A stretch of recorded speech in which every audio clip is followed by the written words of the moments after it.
जय हिंद। आप सभी का आपके अपने प्यारे परिवार सिलेक्शन विद्यापीठ में मैं अभिषेक हार्दिक स्वागत करता हूं। उम्मीद करता हूं आप सभी लोग स्वस्थ और मस्त होंगे। आज की इस क्लास में हम एसएससी जीडी के 10 जनवरी को जो सेकंड शिफ्ट में मैथ के सेक्शन से 20 क्वेश्चन पूछे गए थे, उन क्वेश्चनों को इस क्लास में अच्छी तरीके से सॉल्व करेंगे। उम्मीद करता हूँ ये क्लास आपको पसंद आए तो ज़रूर चैनल को सब्सक्राइब और वीडियो को लाइक करिएगा। पिछली क्लास से इस क्लास में कुछ बेटर करने की कोशिश किया हूँ और आने वाली इसकी अगली क्लास में इससे कुछ और अलग बेटर करने की कोशिश करूँगा। तो बिना किसी देरी के अपनी क्लास शुरू करते हैं।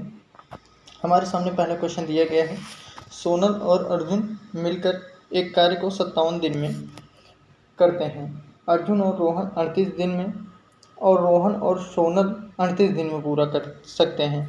तो सोनल, अर्जुन और रोहन मिलकर उस कार्य को कितने दिन में पूरा कर सकते हैं। यहाँ पे इसको हम देखेंगे, कहा गया है सोनल प्लस अर्जुन एक कार्य को 57 दिन में करते हैं, एक कार्य को 57 दिन में करते हैं। उसके बाद कहा गया है अर्जुन और रोहन 38 दिन में, अर्जुन प्लस रोहन उसी कार्य को कितने दिन में करते हैं, तो 38 दिन में करते हैं। उसके बाद कहा गया है यहाँ पे रोहन और सोहन, रोहन प्लस सोहन उसी कार्य को 38 दिन में करते हैं। तो कहा गया है जब तीनों मिलकर एक साथ कार्य करें, सोनल, अर्जुन और रोहन, तो यह कार्य कितने दिन में पूरा हो जाएगा। तो पहले हम टोटल कार्य निकालेंगे, उसके लिए हम 38, 57 और 38 का एलसीएम ले लेंगे। तो 38, 57 और 38 का एलसीएम कितनी बार में आएगा, जो इससे मल्टीपल कट जाए। तो 38 दूना 114 होता है, 57 दूना 114 होता है, तो 114 इसका एलसीएम हो जाएगा। 57 से 2 बार में, 38 से 3 बार में, 38 से 3 बार में ये कटेगा। तो इसका एलसीएम कितना आ गया, 114 आ गया। ये 57 से 2 बार में, 38 से 3 बार में कटा। इसका मतलब सोनल और अर्जुन मिलकर एक कार्य, इस कार्य को 2 दिन में करते हैं। अर्जुन रोहन मिलकर इस कार्य को 3 दिन में करते हैं। रोहन सोहन मिलकर इस कार्य को 3 दिन में करते हैं। तो जब सोनल, अर्जुन और रोहन मिलेंगे तो एक सोनल यहाँ पे एक बार काम कर रही है, एक बार यहाँ पे अर्जुन एक बार यहाँ पे काम कर रहा है, अर्जुन एक बार यहाँ पे काम कर रहा है, रोहन एक बार यहाँ पे काम कर रहा है, रोहन एक बार यहाँ पे काम कर रहा है। तो इसका मतलब सोनल, अर्जुन और रोहन ये तीनों 2-2 बार काम कर रहे हैं। तो यहाँ पे एक बार इनका हम कॉमन ले लेंगे, ठीक है। तो यहाँ पे 2 कॉमन अगर हम ले लेंगे, याद रखेंगे अर्जुन कितना है, 114 है। तो यहाँ पे अगर हम 2 कॉमन ले लेते हैं, जैसे हाँ, यहाँ पे अगर हम 2 कॉमन ले लेंगे तो यहाँ पे बचेगा कौन, सोनल, अर्जुन और रोहन। एक बार इसको हम रफ कर देते हैं तो बचा कौन, देखिए एक बार सोनल प्लस अर्जुन, सिंपल पहले कर लेते हैं। सोनल प्लस अर्जुन किया था, फिर अर्जुन प्लस रोहन किया था, फिर रोहन प्लस सोहन किया था। तो देखिए यहाँ पे सोहन सोहन, अर्जुन अर्जुन, रोहन रोहन है। तो यहाँ पे हम 2 कॉमन ले लेंगे, एक बार सबको कॉमन लेंगे। एक बार सोहन, एक बार अर्जुन, एक बार रोहन को कॉमन ले लेंगे। तो ब्रैकेट में क्या बचेगा, सोहन प्लस अर्जुन प्लस रोहन बचेगा। तो यहाँ पे क्या, सोहन और अर्जुन मिलके 2 दिन में कर रहे थे, अर्जुन रोहन मिलके 3 दिन में, रोहन सोहन मिलके 3 दिन में। तो यहाँ पे टोटल कितना आ जाएगा, 3 3 6 2 8 आ जाएगा। तो सोहन, अर्जुन, रोहन और 2 कॉमन लिया था तो 2 इस तरफ भेज देंगे जब, तो ये कट जाएगा, 4 आ जाएगा, 4 आ जाएगा। तो यहाँ पे सोहन प्लस अर्जुन प्लस रोहन की टोटल एफिशिएंसी कितनी आ गई, क्षमता 4 आ गई। तीनों मिलकर एक दिन में कितना कार्य करेंगे, 4 करेंगे। आगे देखेंगे टोटल हमारे पास कार्य कितना निकाला था, एलसीएम 114 निकाला था, ठीक है, 114 निकाला था। जब तीनों से कराना है, ये देखिए क्वेश्चन दिया गया था, सोनल, अर्जुन और रोहन मिलकर कितने दिन में करेंगे।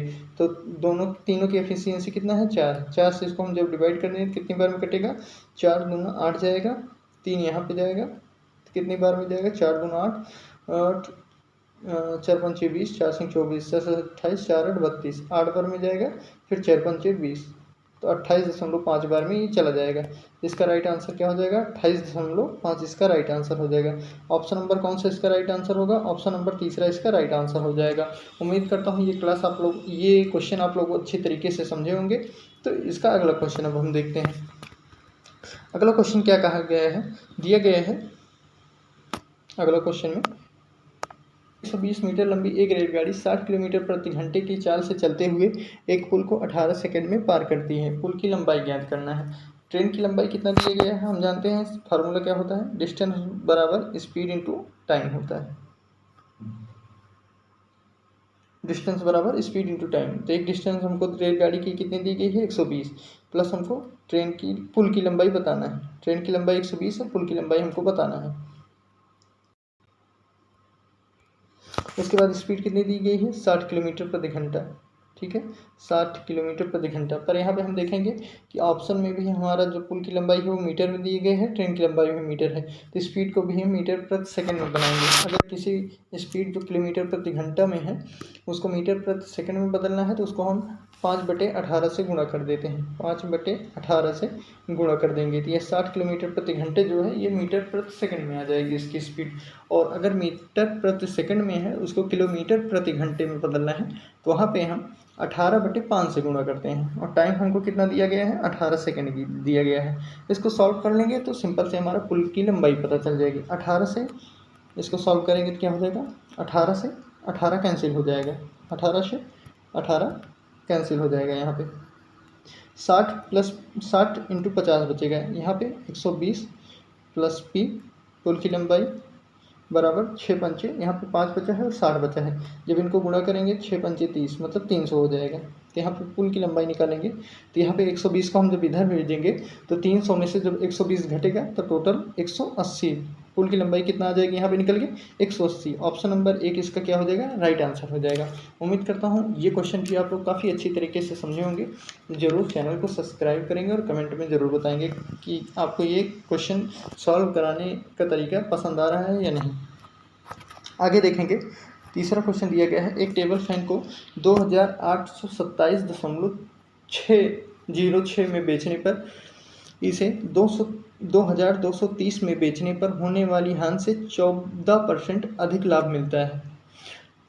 यहाँ सिंपल भाषा में कहा गया है कि अगर किसी वस्तु को इतने रुपए में बेचा जाता है तो जो वो लाभ होता है वो इतने रुपए में बेचने पर होने वाली हानि से 14% अधिक लाभ मिलता है इस पे बेचने पर।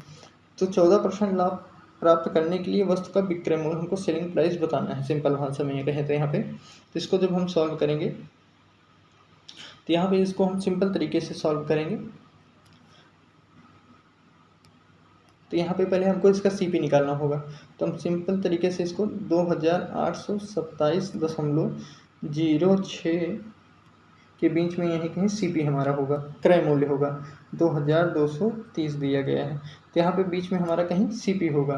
तो हम सिंपल तरीके से इसको देख लेंगे।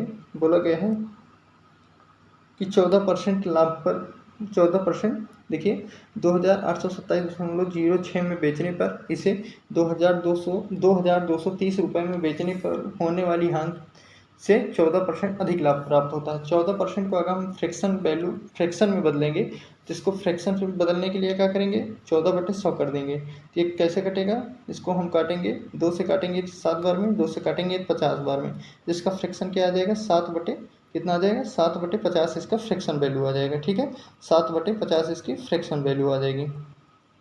तो यहाँ पे हम मान लेते हैं कितने पर बेचने पर इसे 7, यहाँ पे 50 रुपये की हानि हुई, 50 रुपये का लॉस हुआ। और यहाँ पे 7/50 आया था फ्रैक्शन वैल्यू, 7/50 मतलब 50 की अगर हानि हुई है तो 14% अधिक लाभ का मतलब है 57 रुपये का उसे लाभ हुआ है, 57 रुपये का उसे प्रॉफिट हुआ है।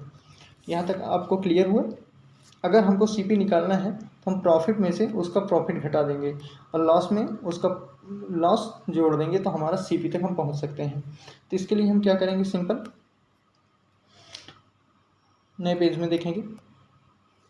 इसके लिए हम 28,270.06 अगर हम दशमलव को हटा लेंगे तो यहाँ पे हमारी कैलकुलेशन इजी हो जाएगी। तो दशमलव हटाने के लिए यहाँ पे बटे में 100 कर देंगे।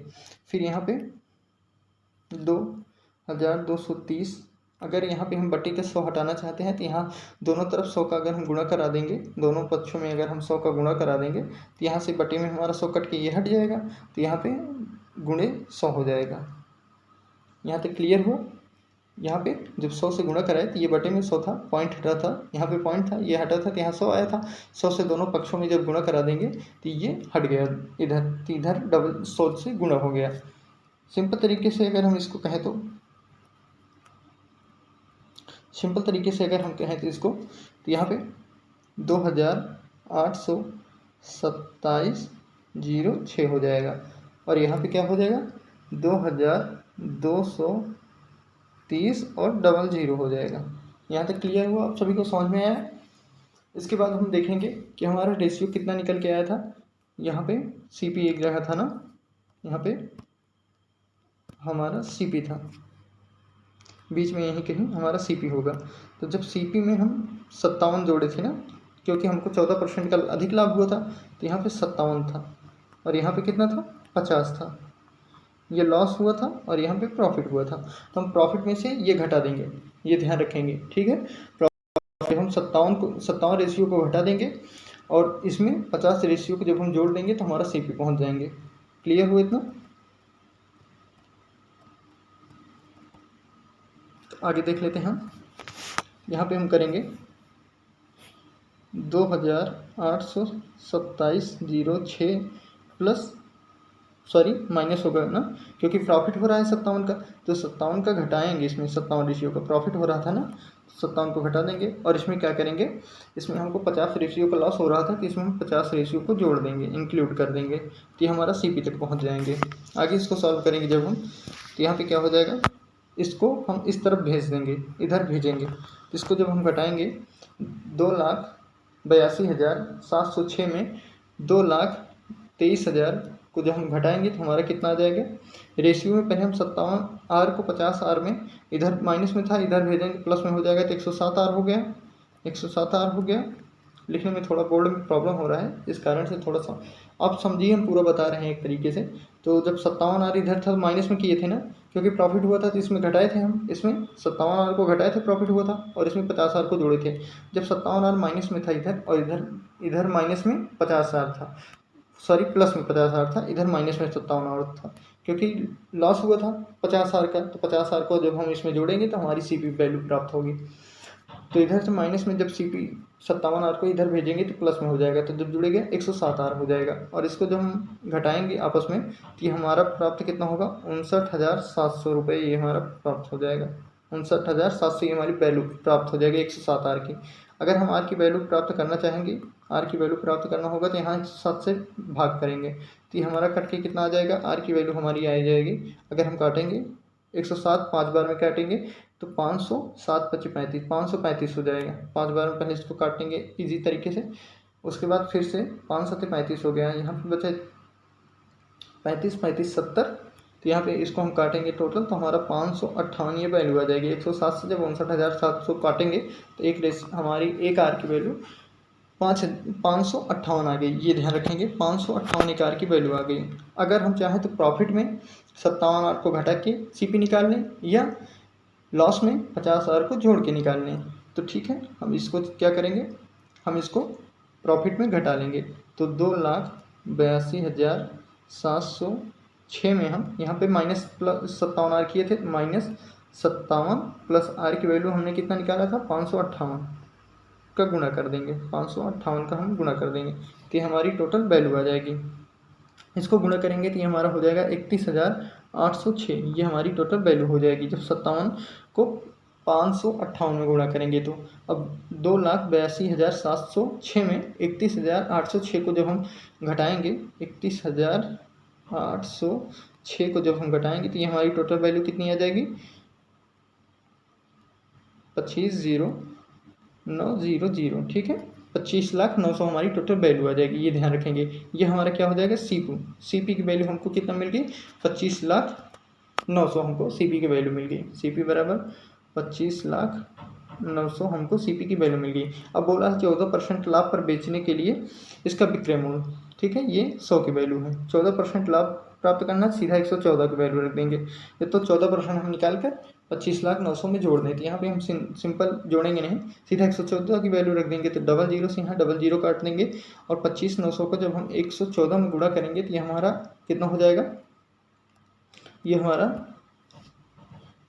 2,86,000 ये हो जाएगा, 2860.26 हो जाएगा, क्योंकि यहाँ पे 2 दशमलव हटाए थे ना, दशमलव हटाए थे तभी वहाँ पे 100 किए थे। तो इसका राइट आंसर क्या हो जाएगा, ऑप्शन नंबर 1 राइट आंसर हो जाएगा। उम्मीद करता हूँ ये आपको पसंद आया होगा, क्वेश्चन जरूर समझ में आया होगा, क्योंकि जब ये 2509 को 114 में गुणा करेंगे तो यहाँ पे टोटल हमारा 286022 हो जाएगा। इतनी वैल्यू हमको प्राप्त होगी।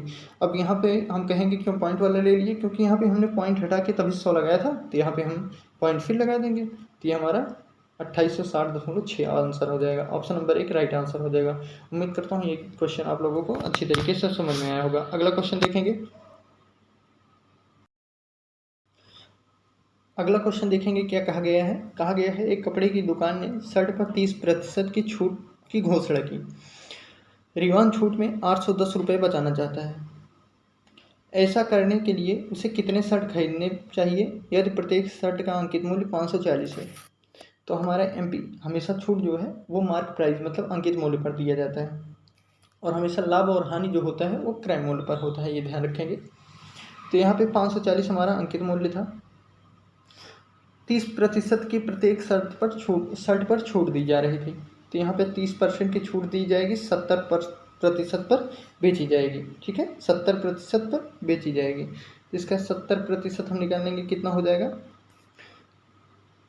0 से 0, 0 से 0। तो इसका 70% हमारे पास कितना आ जाएगा, 7 चौक 28 की 8 हो जाएगा, हासिल 2, 7 25 35 2 37, 378 हो गया।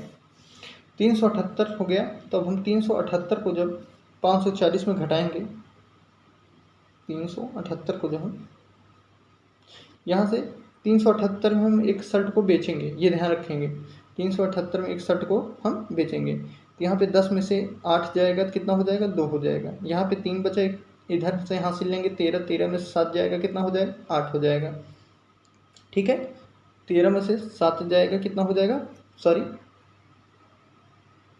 यहाँ पे 10 में से 8 गया 2, यहाँ 4 था, यहाँ एक भेज दिए थे हासिल। अब 5 में से एक हासिल लेंगे, ये बच जाएगा 13, 13 में से 7 जाएगा, यहाँ हो जाएगा 6, यहाँ बचा 4, 4 में से 3 गया 1, मतलब प्रत्येक शर्ट पर हमें 162 रुपये की छूट दी जा रही है। प्रत्येक शर्ट पर 162 रुपये की छूट दी जा रही है। अब हमको मतलब रिवान जो है वो प्रत्येक शर्ट पर 162 रुपये बचा रहा है। टोटल उसे 810 रुपये छूट बचाना है। तो वह कितनी शर्टें खरीदे कि 810 रुपये उसे बच जाए।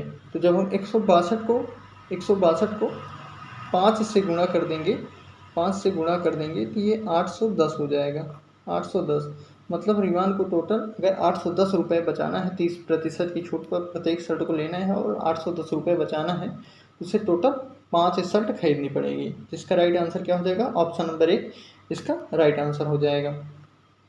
चलते हैं अपने अगले क्वेश्चन की तरफ। दिया गया है एक दुकानदार 12% के लाभ पर सामान बेचता है और वास्तविक वजन में 15% कम वजन का उपयोग में लाता है। उसका कुल लाभ प्रतिशत 2 दशमलव तक ज्ञात करना है, हमको बताना है उसका कुल लाभ प्रतिशत कितना होगा। सिंपल, इसको हम देखेंगे, आसानी से इसको समझेंगे। काफ़ी आसान क्वेश्चन है ये। जब हम 12% को फ्रैक्शन में बदलेंगे, भिन्न में बदलेंगे, तो कितना हो जाएगा, 4 से 3 बार में, 4 से 20 बार में, 3/20 इसका फ्रैक्शन वैल्यू हो गया। और जब हम 15 को भी फ्रैक्शन में बदलेंगे तो कितना हो जाएगा, 15 को जब हम फ्रैक्शन में बदलेंगे 5 से 3 बार में, 5 से 20 बार में। ठीक है, 4 3 12 हो गया, 4 से ये 25 बार में जाएगा, यहाँ पे 25 हो जाएगा। 3/25 हो गया जब 12% का लाभ हुआ, लाभ पर सामान बेचा, और 15% जब वजन कम तौला तो वो 3/20 हो गया, ये ध्यान रखेंगे। आगे देख लेंगे इसको हम। तो 12% के लाभ पर वह सामान को बेचता है। 12% की फ्रैक्शन वैल्यू कितनी आई थी हमारे पास, 3/25 आई थी। तो मतलब 25 के सामान को वह 28 में बेचता है, ये ध्यान रखेंगे। 3/25 हुआ था, मतलब 25 का खरीद कर 3 रुपये का लाभ कमाने के लिए कमाकर वह 28 में बेचता है। और वहीं पे फिर नीचे कहा गया है कि वह 15% जो है कम वजन तौलता है। 15% कम वजन तौलता है। 15% की फ्रैक्शन वैल्यू हम यहाँ पे निकाले थे 3/20, मतलब उसे तौलना तो 20 था पर वह 3 कम वजन तौल कर 17 तौला। ठीक है, इसका जब हम 17/25 का गुणा करेंगे, 17 25 85 5 हासिल 8 आ जाएगा, 17 दूनी 34 8 42 हो जाएगा, 425 आ गया। 17 और 25 का गुणा किए तो अब यहाँ पे 20 और 28 का गुणा करेंगे, 0 8 दूनी 16 की 6 हासिल 1 2 दूना 4 1 5 560 हो गया। मतलब वह 425 का खरीद कर 560 में एक वस्तु को बेचता है, तो उसका सिंपल लाभ बताना है। तो इसको हम नेक्स्ट पेज पे सॉल्व करेंगे।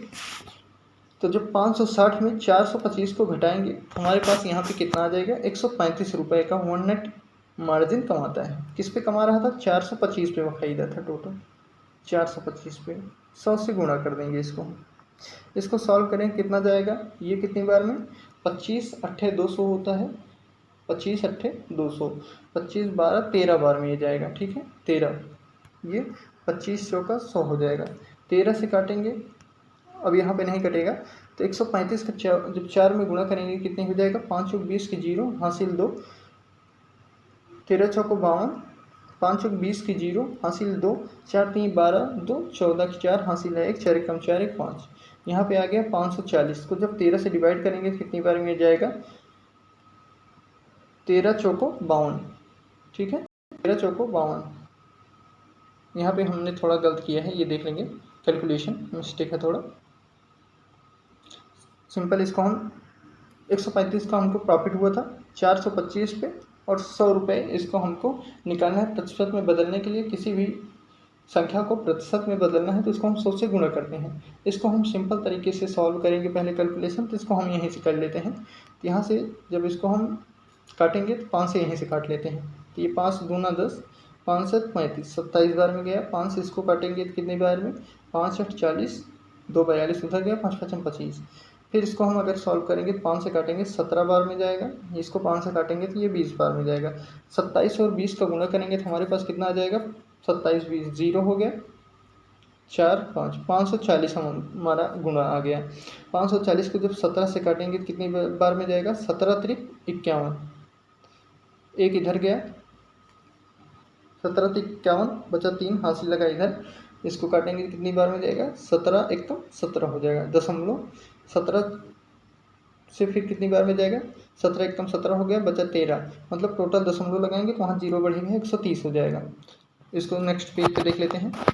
हमारा टोटल 540 हुआ था जब 27 20 को गुणा किया था, 540 बटे 17 से काटेंगे इसको तो ये हमारा टोटल काट के कितना आ जाएगा, 17 1 51, 17 1 17, 17 7 119, 17 6 152, ये टोटल हमारा 31.76 इसका राइट आंसर हो जाएगा। ऑप्शन नंबर तीसरा इसका राइट आंसर हो जाएगा। उम्मीद करता हूँ आसानी से ये भी क्वेश्चन आपको समझ में आया होगा। अगर कहीं भी किसी भी क्वेश्चन में आपको डाउट रहता है, नहीं समझ में आता है, ज़रूर आप क्वेश्चन नंबर कमेंट बॉक्स में ज़रूर इतना ही टाइप करिएगा। क्वेश्चन नंबर कौन सा आपको नहीं समझ में आया है वो कमेंट बॉक्स में आप टाइप करिएगा। हम आपको ज़रूर विश्वास दिलाते हैं कि इसके बाद जो थर्ड शिफ्ट सॉल्व कराएंगे उसमें जो भी आपका प्रॉब्लम इस क्लास में होगा, जिस भी क्वेश्चन में, वो क्वेश्चन हम थर्ड शिफ्ट की क्लास में ज़रूर ले लेंगे। अगला क्वेश्चन देख लेंगे हम। अगला क्वेश्चन 6वां नंबर का क्वेश्चन क्या दिया गया है, 10 मीटर 5 मीटर की बीमाओं वाले कमरे में रखी जा सकने वाली सबसे लंबे खंभे की लंबाई। जब इसमें हमको लंबाई चौड़ाई और ऊंचाई दिया है तो मतलब कोई भी है जिसमें लंबाई चौड़ाई अलग अलग है तो इसका मतलब घनाभ है। घनाभ मतलब जिस कमरे में आप अभी बैठे हैं वो घनाभ है। उसमें सबसे बड़ी छड़ की लंबाई रखी जाने वाली सबसे बड़ी छड़ जिसकी लंबाई क्या होगी, तो आप एक कोने ज़मीन से और उसके अपोजिट साइड छत पे आप सीधी एक रेखा खींच दीजिए तिरछी। देख लेंगे यहाँ पे हम, जैसे ये है एक घनाभ हो जाएगा, एक घनाभ देख लेंगे हम, ये एक घनाभ। इसमें रखी जाने वाली सबसे बड़ी छड़ की लंबाई क्या हो जाएगी, सबसे बड़ी छड़ इसमें कौन सी रखी जा सकती है, जो इस कोने से इस कोने तक रखी जाएगी वो सबसे बड़ी छड़ इसमें रखी जा सकेगी। इसी की लंबाई हमको यहाँ पे बताना है। इसका सिंपल फार्मूला क्या होता है, अंडर लंबाई स्क्वायर प्लस चौड़ाई स्क्वायर प्लस ऊंचाई स्क्वायर। लंबाई स्क्वायर चौड़ाई ऊंचाई स्क्वायर, लंबाई का स्क्वायर चौड़ाई का ऊंचाई स्क्वायर और ऊंचाई का स्क्वायर। तो यहाँ पे हम करेंगे तो लंबाई के क्या हो जाएगा, 10⁻100 हो जाएगा, चौड़ाई के क्या हो जाएगा, 10⁻100 हो जाएगा, ऊंचाई के क्या हो जाएगा, 5×5 हो जाएगा। ये सभी अंडर रूट में रहेगा। जब इसको हम जोड़ेंगे 100 225 हो जाएगा, रूट में 225, रूट से बाहर निकलेगा तो ये 15 हो जाएगा। तो कमरे में रखी जाने वाली सबसे लंबी छड़ की लंबाई क्या हो जाएगी, 15 मीटर हो जाएगी। ऑप्शन नंबर चौथा इसका राइट आंसर हो जाएगा। उम्मीद करता हूँ ये क्वेश्चन आप लोग आसानी तरीके से समझ पाए होंगे। तो ज़रूर चैनल को सब्सक्राइब और वीडियो को लाइक ज़रूर करेंगे। अगला क्वेश्चन हम देखेंगे, यहीं पे दिया गया है, उन संख्याओं का गुणनफल ज्ञात कीजिए जिनके महत्तम समापवर्तक और लघुत्तम समापवर्तक क्रमशः 8 और 40 हैं। यहाँ पे उन संख्याओं का गुणनफल ज्ञात कीजिए जिनका एचसीएफ और एलसीएम 8 और 40 है। तो यहाँ पे पहले हमको उन संख्याओं को निकालना है। तो यहाँ पे सिंपल से हम एलसीएम एचसीएफ सीधा एक संख्या मानेंगे 8x है, दूसरी संख्या 8y है। इसका एलसीएम हमको क्या निकलेगा, इसका एलसीएम निकलेगा 8x y, एचसीएफ निकलेगा 8। एलसीएम हमको दिया गया है, यहाँ पे एचसीएफ 8 दिया है, हमारा एचसीएफ 8 आ गया। एलसीएम हमारा यहाँ पे 8xy आया है और यहाँ पे दिया गया है 40। तो 8xy की वैल्यू दी गई हमको कितना, 40। तो एक्स वाई की वैल्यू कितना आ जाएगी, 8 पंचे 40। तो एक्स और वाई की वैल्यू, इसको हम दो अभाज्य संख्याओं में तोड़ेंगे, 5 और 1 में टूटेगा, ये ध्यान रखेंगे। एक्स की वैल्यू हम 5 रख देंगे, वाई की वैल्यू हम 1 रख के इसको सॉल्व करेंगे। तो जब एक्स की वैल्यू 5, वाई की वैल्यू 1 रख के सॉल्व करेंगे तो यहाँ पे 8 पंचे 40 हो जाएगा, यहाँ पे 8 एकम 8 हो जाएगा। ठीक है, तो यहाँ पे हमको कितना मिला, एक संख्या 40 मिली और दूसरी संख्या 8 मिली। इन दोनों संख्याओं का गुणनफल हमसे पूछा गया है। तो 8 चौक 32, 40 और 80 को गुणा करेंगे तो कितना मिलेगा, 320 मिलेगा। ऑप्शन नंबर 1 इसका राइट आंसर हो जाएगा। अगर इसको हम अलग से सिंपल तरीके से देख लेंगे, एक मेथड ये बेसिक से, और मेथड 2 से अगर इसको हम फार्मूले बेस से समझना चाहेंगे तो होता है, दो संख्याओं का गुणनफल हमसे यहाँ पूछा है। दो संख्याओं का गुणनफल होता है पहली संख्या गुणे दूसरी संख्या, पहली संख्या गुणे दूसरी संख्या, दो संख्याओं का गुणनफल गुणे एलसीएम गुणे एचसीएफ होता है। ठीक है, एचसीएफ होता है। यहाँ पे हमको पहली संख्या और दूसरी संख्या पता नहीं है, एलसीएम और एचसीएफ पता है कि 8 गुणे 40 है। तो इसका मतलब है जो भी इसका गुणनफल होगा वो पहली और दूसरी संख्या के गुणनफल के बराबर होगा। सिंपल इसको हम गुणा कर लेंगे तो हमारा 320 आ जाएगा। ऑप्शन नंबर 1 इसका राइट आंसर हो जाएगा। उम्मीद करता हूँ ये क्वेश्चन आप लोग अच्छी तरीके से समझ में आया होगा। अब देख लेते हैं इसी बात में हम अपना अगला क्वेश्चन क्या बोलता है। अगला क्वेश्चन दिया गया है, जॉन ने एक बैंक से जॉन ने एक बैंक से 10% वार्षिक चक्रवृद्धि ब्याज दर पर कुछ राशि उधार ली, जिसके लिए ब्याज वार्षिक रूप से चक्रवृद्धि संयोजित किया जाना था। यदि उसने 4 वर्ष के अंत में 21,961.50 का भुगतान करके अपना उधार चुकाया तो उसने कितनी राशि उधार ली थी। सिंपल तरीके से हम समझेंगे कि जॉन कुछ राशि उधार लिया जो कि 10% वार्षिक चक्रवृद्धि ब्याज पर उधार लिया।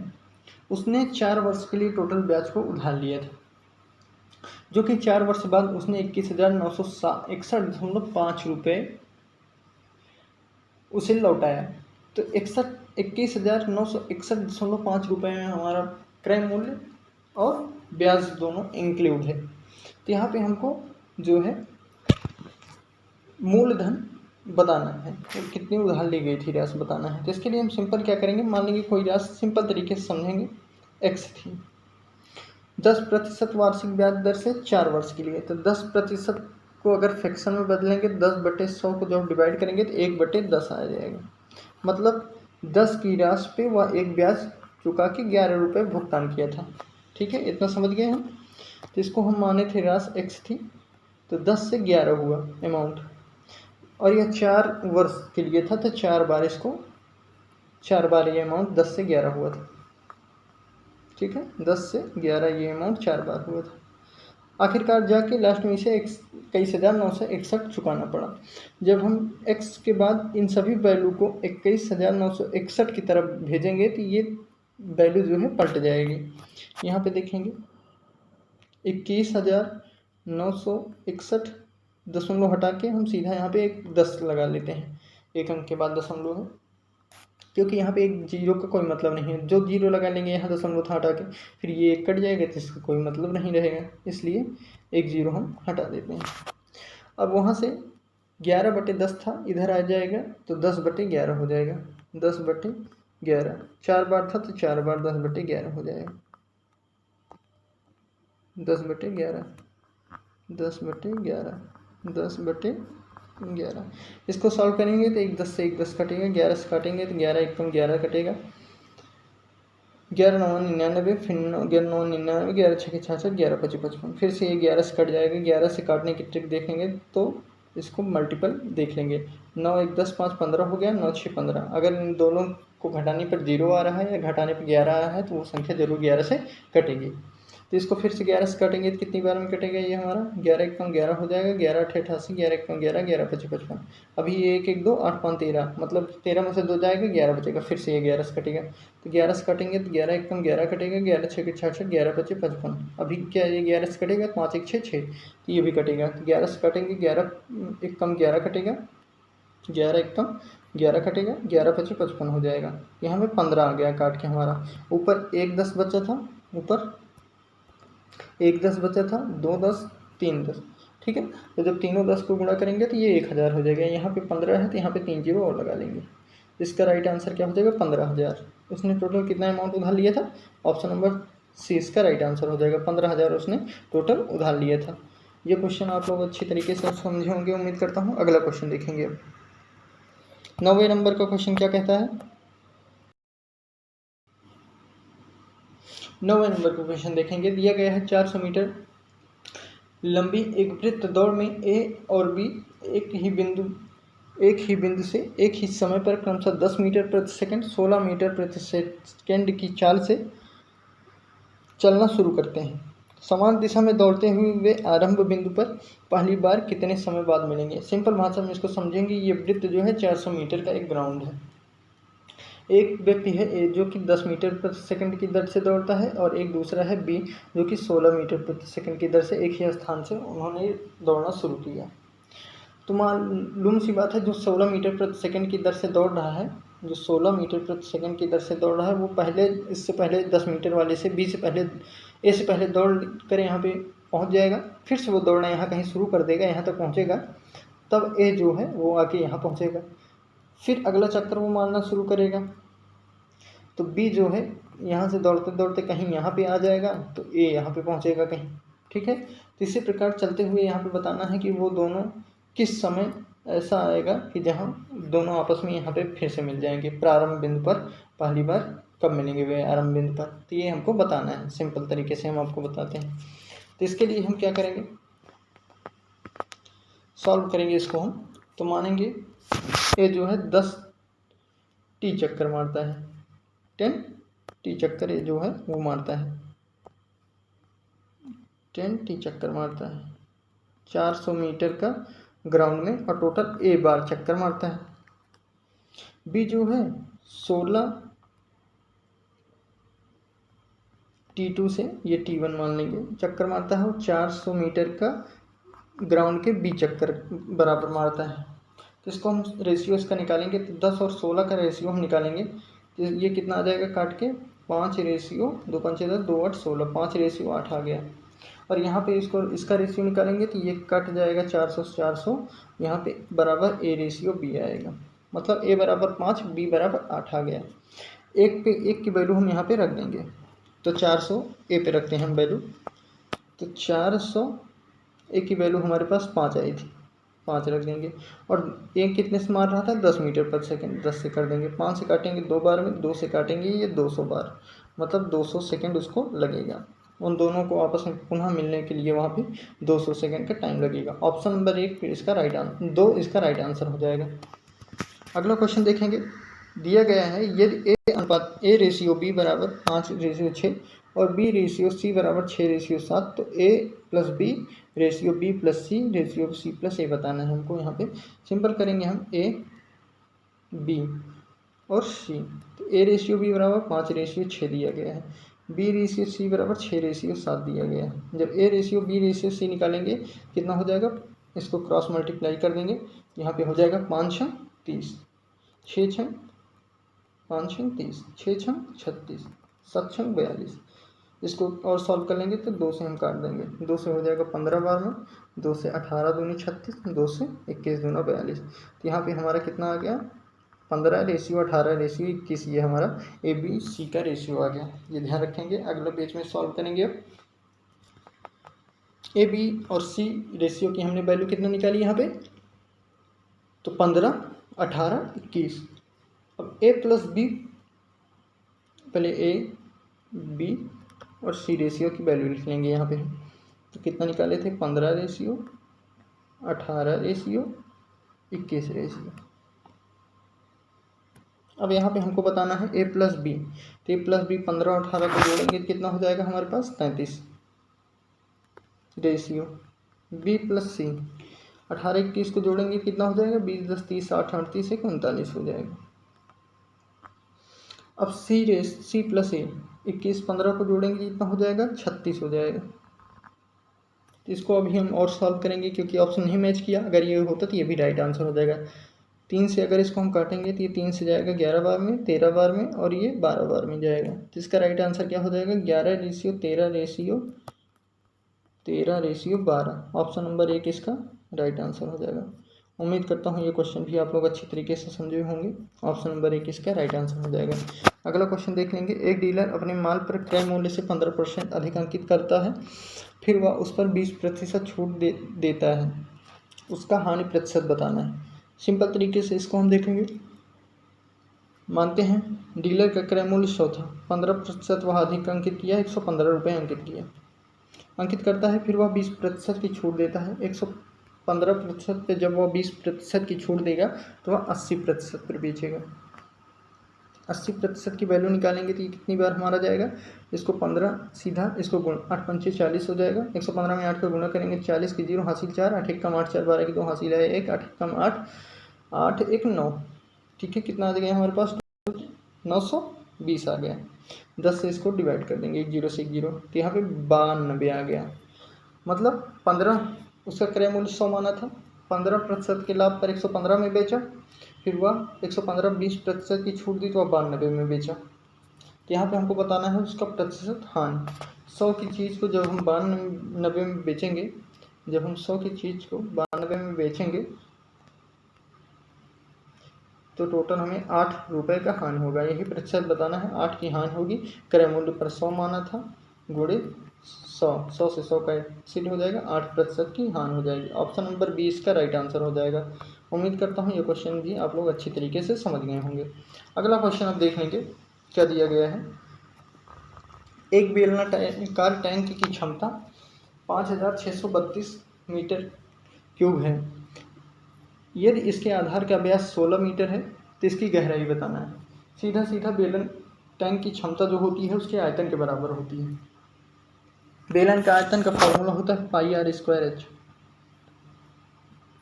वैल्यू रख देंगे, पाई की वैल्यू होती है 22/7, आर की वैल्यू होती है व्यास का आधा होता है। व्यास हमको 16 दिया है, इसका आधा 2 से डिवाइड करेंगे 16 को, तो यहाँ पे हो जाएगा 8। ठीक है, 8 हो जाएगा। 8 गुणे आर स्क्वायर है फिर से 8। गहराई मतलब वही होता है एच की वैल्यू, एच हमको बताना है। ठीक है, क्या बताना है हमको, एच बताना है। इसको हम सॉल्व कर लेंगे। एच हमको बताना है और टोटल आयतन कितने के बराबर है, 5632 के बराबर, 5632 के बराबर। एच की वैल्यू हम इधर रहेंगे और सभी को उधर भेज देंगे। तो नए पेज पे देखेंगे तो यहाँ पे हो जाएगा हमारा एच बराबर 5632, पाई का मान 22/7 था, इधर आ जाएगा 7/22 हो जाएगा, और 8 था तो 1/8 हो जाएगा इधर, और 1/8 हो जाएगा इधर। इसको सॉल्व करेंगे तो कैसे जाएगा, ये 11 से काट देंगे, 11 से 2 बार में, 11 से 55 55, 11 कम 11, 11 दूनी 22, 512 बार में जाएगा। फिर से 8 से काटेंगे, 8 6 48, 8 चौक 32, फिर 8 से काटेंगे तो 8 अठाई 64, 2 से काटेंगे तो ये 4 बार में कट जाएगा। 4 और 7 को गुणा कर देंगे, कितना आ जाएगा, 28 मीटर आ जाएगा। इसका राइट आंसर क्या हो जाएगा, इसकी गहराई ऑप्शन नंबर 1 28 मीटर हो जाएगा। उम्मीद करता हूँ अच्छी तरीके से ये क्वेश्चन भी आप लोग समझ गए होंगे। अगला क्वेश्चन देखेंगे हम। दिया गया है the LCM of two number is 15 times their HCF then sum of the LCM and the SCF is 112. If one of the numbers is 49 then the other number। Simple भाषा में इसको हम कहेंगे तो यहाँ पे हमको बताना है LCM जो है HCF का 15 गुना है और LCM HCF का योग 112 दिया गया है। पहली संख्या 49 दी गई है तो हमको दूसरी संख्या बतानी है। सिंपल तरीके से इसको हम लगाएंगे, यहाँ पे लेंगे LCM अगला लेंगे HCF। LCM को कहा गया है CF का 15 गुना है। मान लेते हैं CF x था, ये 15x था। अब यहाँ पे कहा गया है LCM और HCF का योग जो है 112 है। 15 और x को जोड़ लेंगे, इसका वैल्यू 112 दी गई है। 15x x को जोड़ेंगे तो ये हमारा 16x हो जाएगा। 16x की वैल्यू 112 है, तो x की वैल्यू कितनी हो जाएगी? 16 7 112। x की वैल्यू हमारे पास कितनी आ गई? 7 आ गई। अगले पेज पे देखेंगे, सीधा LCM और HCF पे इसकी वैल्यू रखेंगे हम। LCM और HCF पे इसकी हम वैल्यू रखेंगे। HCF एक था, x की वैल्यू हम HCF क्या था? x माने थे ना, और x की वैल्यू हमारे पास 7 आई थी, यहाँ पे सीधा रख देंगे 7। LCM की वैल्यू कितनी थी? 15 गुना था, 15x था। x की वैल्यू 7 से गुणा करेंगे तो कितना हो जाएगा? 15 7 105। ठीक है, LCM हमारे पास आया कितना? 105। HCF आया 7। बोला गया है एक संख्या 49 है, दूसरी संख्या बताना है। अभी हम पहले पीछे पढ़ के आए हैं कि पहली संख्या गुणे दूसरी संख्या बराबर LCM गुणे HCF होता है। तो यहाँ पे सीधा हम इसी पेज में सॉल्व करेंगे। तो LCM गुणे HCF बराबर पहली संख्या। पहली संख्या हमको क्या दी गई है? 49। दूसरी संख्या बताना है। 7 से डिवाइड करेंगे 7 बार, 7 7 49। 7 से इसको काटेंगे तो कितनी बार जाएगा? 15 7 105। इसका राइट आंसर 15 हो जाएगा। ऑप्शन नंबर तीसरा इसका राइट आंसर हो जाएगा। उम्मीद करता हूँ ये क्वेश्चन भी आप लोग अच्छी तरीके से समझ गए होंगे। तो अगली सवाल हम देखेंगे। अगला क्वेश्चन दिया गया है, 14 बीमारियों की वजह से एक व्यक्ति का भार एक महीने में 80 किलोग्राम से घटकर 64 किलोग्राम हो गया, तो व्यक्ति के भार में प्रतिशत कमी बतानी है। काफ़ी आसान सा क्वेश्चन है। तो जब हम 80 में 64 को घटाएंगे तो यहाँ पे कितना आ जाएगा? 16 आ जाएगा। 16 किलो की उसके अंदर कमी हुई। किस पे हुई? प्रतिशत में बताना है तो 80 पे हुई। प्रतिशत के लिए 100 से गुणा कर देंगे। 0 से 0 काटेंगे, 8 दूना 16 काटेंगे 2 का। जब 10 में गुणा करेंगे 10 दूना 20 हो जाएगा। इसका राइट आंसर 20% की उसकी आई। ऑप्शन नंबर इसका चौथा इसका राइट आंसर हो जाएगा। चौथा इसका राइट आंसर हो जाएगा। 20% की कमी आई। अगला क्वेश्चन देखेंगे, क्या कहा गया है? 15 संख्या दिया गया है। 15 संख्या 350 में 20% की वृद्धि की जाती है और फिर 25% की कमी की जाती है। इस प्रकार बनने वाली नई संख्या बताना है। सिंपल तरीके से इसको हम सॉल्व करेंगे। क्वेश्चन नंबर 15 दी गई है। 15 संख्या नहीं है, क्वेश्चन नंबर 15 है। संख्या 350 में पहले 20% की वृद्धि की जाती है तो 120 हो जाता है। ठीक है, 20% की वृद्धि की गई तो 120 हो गई। तो इसको जब सॉल्व करेंगे 0 से 0 0 0 35 12 गुणा करेंगे 12 पंचे 60 की 0 हासिल 6 और बात नहीं 36 से 42 420 आ गया। उसके बाद कहा गया है 20% की वृद्धि की जाती है और फिर 25% की कमी की जाती है। 420 में हम 25% की कमी करेंगे 75% हो जाएगा। सॉल्व करेंगे 25 3 75 25 चौका 100 4 दून 1 कम 4 4 पंचे 20 गुणे यहाँ पे 5 था। ठीक है, यहाँ पे 5 था, यहाँ पे 0 होगा। तो 105 का 5 में जब हम गुणा करेंगे 315 हो जाएगा। ऑप्शन नंबर इसका राइट आंसर क्या हो जाएगा? 1। ऑप्शन नंबर 1 इसका राइट आंसर हो जाएगा। उम्मीद करता हूँ ये क्वेश्चन आप लोग अच्छी तरीके से समझ गए होंगे। क्लास पसंद आ रही है तो ज़रूर चैनल को सब्सक्राइब, वीडियो को लाइक करेंगे आप सभी लोग। अगला क्वेश्चन देखेंगे। 16 नंबर का क्वेश्चन क्या कहता है? तो 10 वस्तुओं का औसत मूल्य 89 है। यदि एक वस्तु का मूल्य 35 है तो शेष वस्तुओं का औसत मूल्य बताना है। सिंपल तरीके से समझेंगे। 10 वस्तुओं का औसत मूल्य 89 है तो 10 वस्तुओं का सम क्या होगा, योग क्या होगा? तो 89 गुणे 10 करेंगे तो 890 हो जाएगा। कहा गया है एक संख्या 35, एक वस्तु का मूल्य कितना है? 35 है। तो 9 संख्या को बताना है। एक वस्तु का मूल्य 35 क्लियर है, 35 घटा देंगे। 10 में से 5 5, 8 में से 3 गया 5 7, 755 आया। कितना है? 855 आएगा। 35 घटाएंगे जब 890 में 35 घटाएंगे तो 855 आएगा। 855 ये जो मिला हमको, ये 9 संख्याओं का योग मिला। काट देंगे 9 से तो ये कितनी बार में जाएगा? 9 9 81, 9 5 45, 95 इसका राइट आंसर हो जाएगा। ठीक है, 95 इसका राइट आंसर। तो 9 संख्याओं का सम कितना निकल के आया हमारे पास? 95। ऑप्शन नंबर तीसरा इसका क्या हो गया? राइट आंसर हो गया। अगर इसे हम एक अलग मेथड से समझना चाहें तो समझ सकते हैं कि टोटल 89 था। मान लेंगे कि एक संख्या का एवरेज, एक संख्या 89 थी, उसमें 35 घट गया, कितना बचा हमारे पास? 54 आया। घटाने पर। अब 54 को हम 9 में डिवाइड कर देंगे क्योंकि अब 9 संख्या बची है। 54 को 9 में डिवाइड करेंगे, 9 छः 54। 89 में 9 जोड़ देंगे, 89 में 6 जोड़ देंगे, सभी संख्याओं में वृद्धि हो गया। 9 फी 6 95 हो जाएगा। ऑप्शन नंबर 1 इसका राइट आंसर हो जाएगा। अगला क्वेश्चन देख लेंगे। 17 नंबर का क्वेश्चन क्या कहता है, 1.5 वर्ष के लिए 8% की दर से, सिंपल देखेंगे, दिया गया है 1.5 वर्ष के लिए 8% की दर से एक निश्चित राशि पर चक्रवृद्धि ब्याज और साधारण ब्याज के बीच का अंतर 228 दिया गया है। ध्यान देते चलेंगे वैल्यू को। जब चक्रवृद्धि ब्याज अर्धवार्षिक रूप से संयोजित की जाती है और साधारण ब्याज वार्षिक रूप से संयोजित किया जाता है तो राशि बताना है हमको।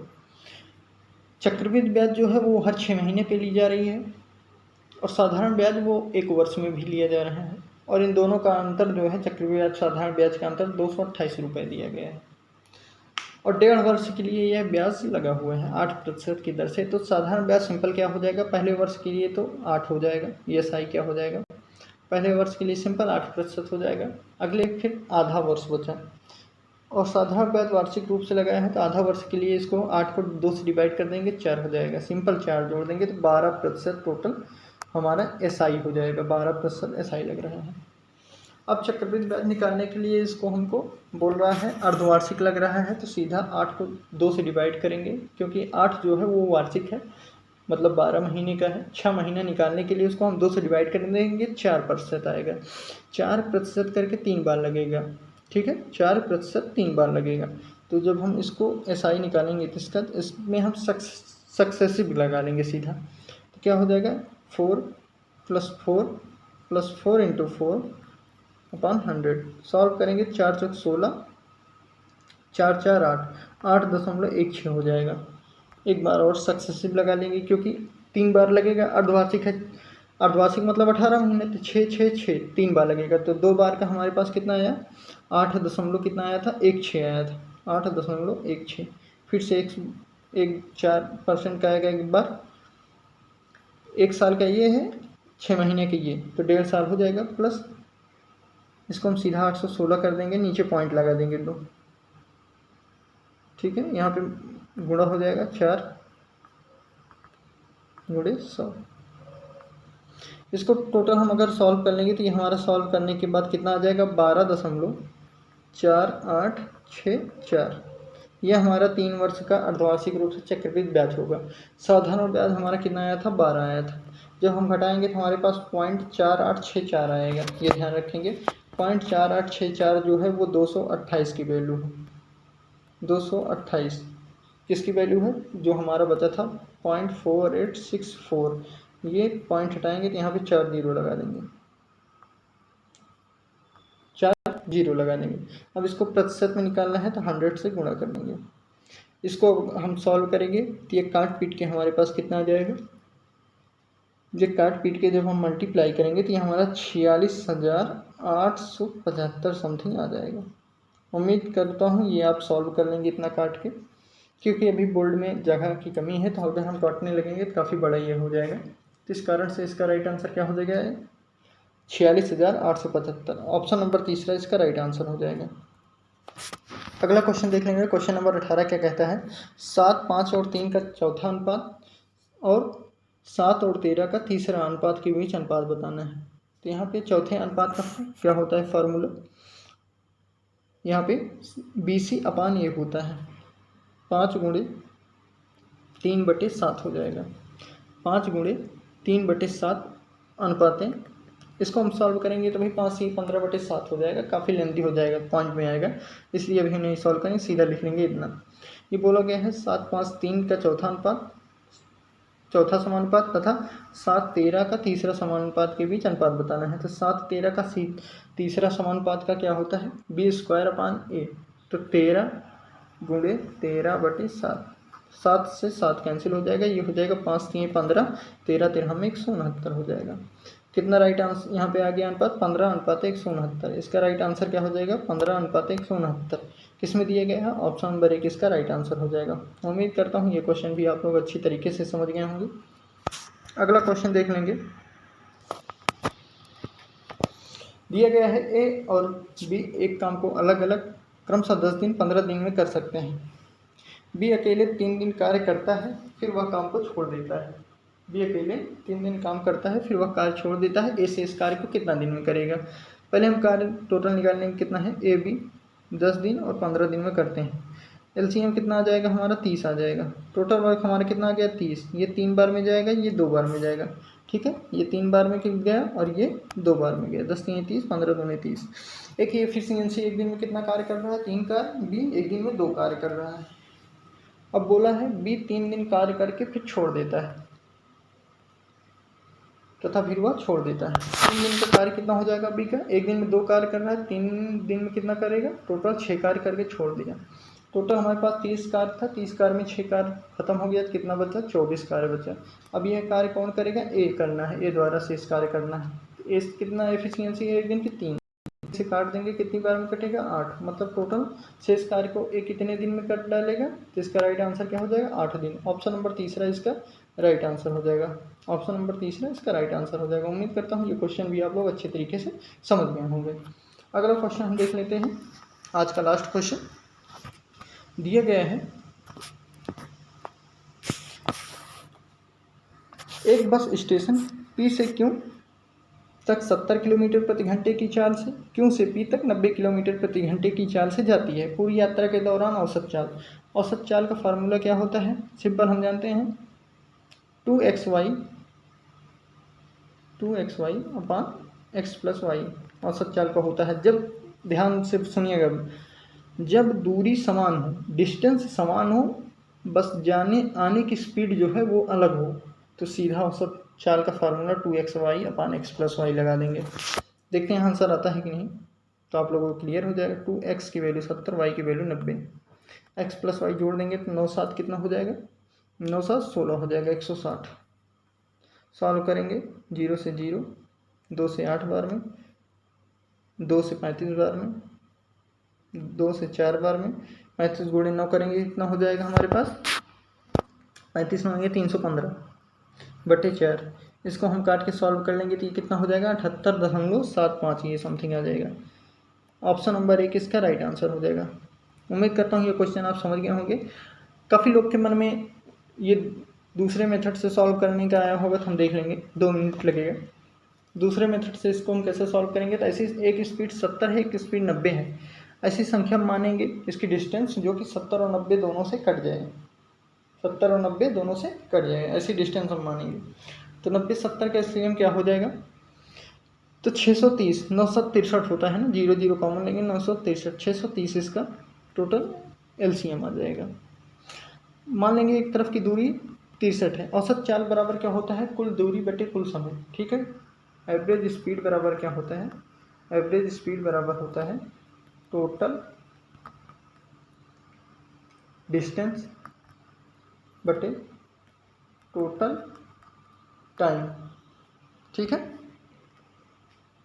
तो एक तरफ की दूरी कितनी आएगी, 630। टाइम निकालना है तो स्पीड, टाइम बराबर क्या होता है, डिस्टेंस अपान टाइम बराबर डिस्टेंस अपान स्पीड। डिस्टेंस हमने कितना माना था एलसीएम लेके, 630 बटे स्पीड 70 है पहली, काट देंगे, कितना आ गया, 9 आ गया। पहला कितना लगा पी से क्यों जाने के लिए, 9 घंटे का समय। दूसरा निकालेंगे 630 बटे 90, काट देंगे 937 से। क्यों से पी आने के लिए कितना समय लगा, 7 नहीं होगा, 7 होगा, ये 7 घंटे का समय। पी से क्यू जाने के लिए हमको 9 घंटे लगा, क्यू से पी आने के लिए 7 घंटे लगा। एक तरफ की दूरी 630 थी, एक तरफ की दूरी 630 थी, ध्यान रखेंगे अभी। तो एक तरफ गए 630 आए, तो टोटल दूरी कितनी हो गई हमारे पास, 6 1260 दूरी हो गई। ये ध्यान रखेंगे, 1260 हमारे पास टोटल दूरी आ गई। ठीक है, 1260 की हमारे पास टोटल दूरी आ गई, 1260। हमको जाते वक्त कितना समय लगा था, 9 घंटे। आते वक्त कितना लगा था, 7 घंटे। 9 7 कितना हो गया, 16। 16 से इसको डिवाइड कर देंगे तो हमारा 78.75 आ जाएगा। उम्मीद करता हूँ ये क्वेश्चन आप लोग अच्छी तरीके से समझ गए होंगे। आज की क्लास में हमने अपना फुल एफर्ट दिया था समझाने के लिए। बाई चांस अगर कहीं थोड़ी सी मिस्टेक हुई होगी तो आप सभी से क्षमा प्रार्थी हूँ। अगली क्लास में हम ज़रूर इससे आज से कुछ ज़रूर बेटर करने की कोशिश करेंगे। और आपको आज की इस क्लास में जिस भी क्वेश्चन में आपको डाउट होगा ज़रूर आप कमेंट बॉक्स में ज़रूर आप पिन करेंगे वो क्वेश्चन का नेम लिखेंगे, इस क्वेश्चन में आपको प्रॉब्लम है। इसके अगली क्लास में हम ज़रूर वो क्वेश्चन अच्छी तरीके से फिर से सॉल्व करेंगे। अगर आपको ये क्लास आज की पसंद आई होगी तो ज़रूर चैनल को सब्सक्राइब और वीडियो को लाइक भी करेंगे। बस एक बात आपसे कि जो कमज़ोर हैं उनकी आप मदद कीजिए, जो भी आप देने लायक हैं भगवान आपको बनाया है, ज़रूर आप किसी भी गरीब का उपहास ज़िंदगी में मत उड़ाइएगा। इसी बात पे जय हिंद जय भारत, मिलते हैं अपनी अगली क्लास के लिए।